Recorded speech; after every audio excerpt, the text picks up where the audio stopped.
Hi everyone. Today we are going to talk about a very important organization, International Monetary Fund. Do you know the role of this huge organization in shaping the global economies, its functions, and also how it is governed? So in this lecture, we are going to talk about all this in detail. Now when we talk about its formation, it was formed along with the World Bank or IBRD through Bretton Woods Conference in the year 1944, and it was formed through the ideas of Harry Dexter White and John Maynard Keynes. And when we talk about when it formally started its operations, it was in the year 1945 on 27th of December. And India is one of the founding members of the organization, and it is currently headquartered in Washington DC, USA. So remember, it was formed through Bretton Woods Conference along with World Bank, okay, and it is currently headquartered in Washington DC, USA.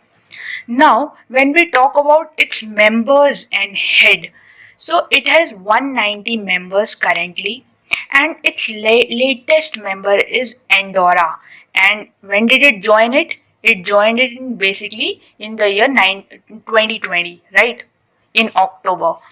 When we talk about its current managing director, she is Bulgarian economist Kristalina Georgieva. Okay, and its chief economic advisor is Geeta Gopinath. So in this picture we can see Kristalina Georgieva, and here this is the picture of Geeta Gopinath. Now when we talk about the objective of this organization, it is basically to promote international monetary cooperation. So we all know that IMF grants loans, and all these loans are basically given to correct the balance of payment deficit position, right? So in this way it is promoting international monetary cooperation. Now when we talk about its role in promoting the international trade, we all know that International Monetary Fund grants loans to the countries which have deficit BOP situation. So in this way, international trade enhances because FDI, foreign direct investment, privatization, globalization, okay, this basically happens, and in this way international trade augments. Now, yes, achieving high employment also. We know that apart from granting loans, right, it also has important role of basically giving advice, okay, advice regarding the various policies which could be followed, seeing the condition of an economy or of the global economies. So in this way it can give various suggestions regarding how to improve the employment also, and also to achieve sustainable economic growth, okay, by basically monitoring the various policies that are followed by every country in the world, okay, and giving various suggestions, outlooks regarding what could be done to tackle the global economy's deficit or to correct the position of the global economies. Now, when we talk about its functions, the first one is financial assistance. See, whether we talk about World Bank or IMF, both grant loans, but the difference between the loans granted by both the organizations is that the loans provided by the IMF are to tackle the reverse balance of payment situation. We all know what is BOP account. Yes, it is basically an entire account of the imports and exports of a country, whether we talk about the services, goods, your foreign direct investment, transfer payments, donations, everything, every import and export comes in the balance of payment situation account, right? And IMF grants loans to those countries which have reverse, which have deficit in their balance of payment account. That is, their imports are more than the exports, right? Now the other function is surveillance function. So the organization also keeps an eye on the policies of the various countries of the world.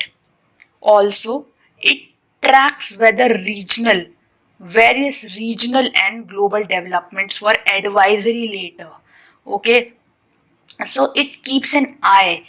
Let's say it keeps an eye on India's monetary policy, fiscal policy, okay, exchange policy, any policy, okay, and later on it also publishes various reports.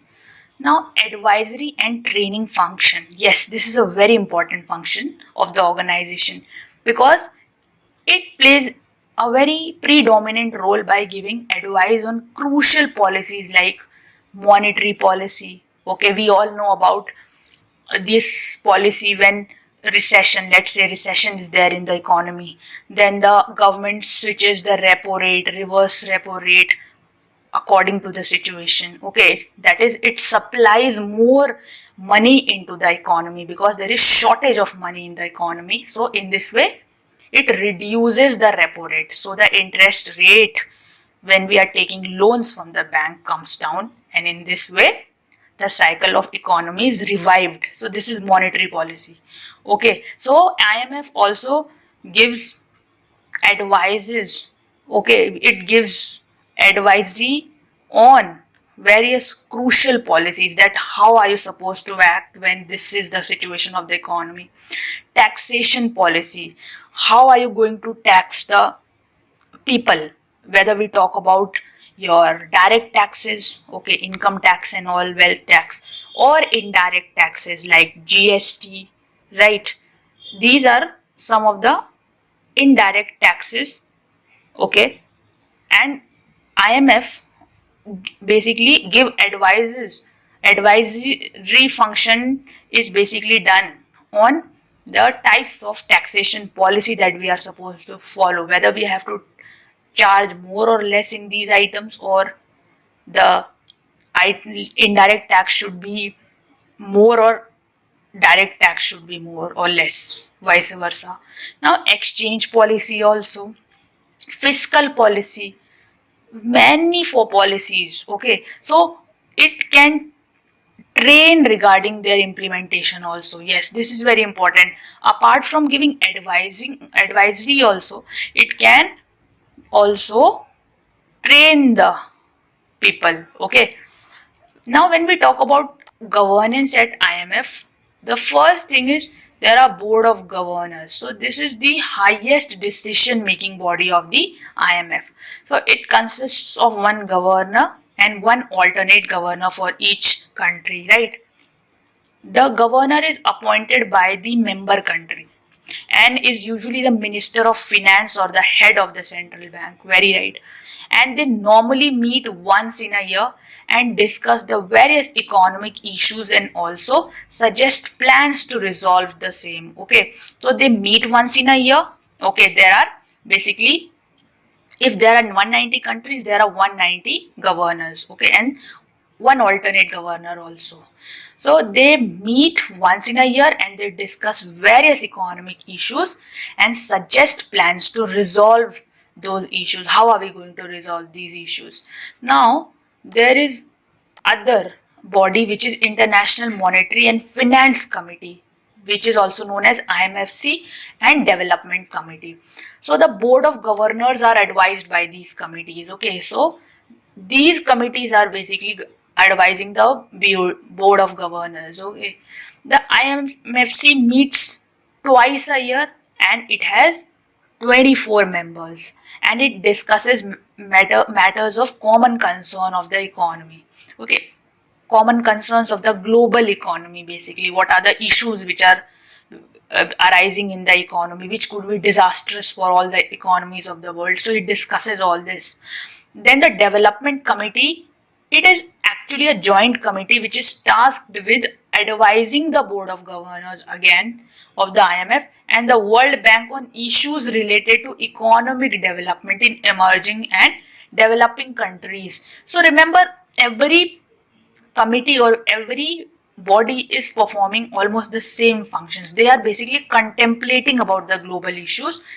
Okay, it's just that one body is advising other and other is taking the advice of other. Okay, so this committee also has 24 members. Now when we talk about executive board and MD, so it has 24 members again in executive board, which conducts the daily business of the IMF and also exercises the power delegated to it by the BOGs or board of governors, as well as those powers conferred on it by the AOA, that is Article of Agreements, right? And the executive board discusses all aspects of the fund's work, from the IMF staff's annual health checks of the member countries, economies to policy issues relevant to the global economy. So again, it discusses the condition, the welfare of the IMF members, also the policy which are being followed by different countries. Okay, what are the advantages and disadvantages of these policies on the global economy, right? And it has an MD and 4 deputy MDs. So IMF has 1 MD and 4 deputy MDs. So this was all for today. Hope you understood everything about IMF. IMF is basically an international organization whose role is to basically grant loans when there is a reverse balance of payment position, and also advise regarding various policies to be followed by the countries, and train also, and at the same time monitor the global economy and publish various reports. Okay, and we also discussed about the governance of IMF. So hope you understood all, and this was all for today.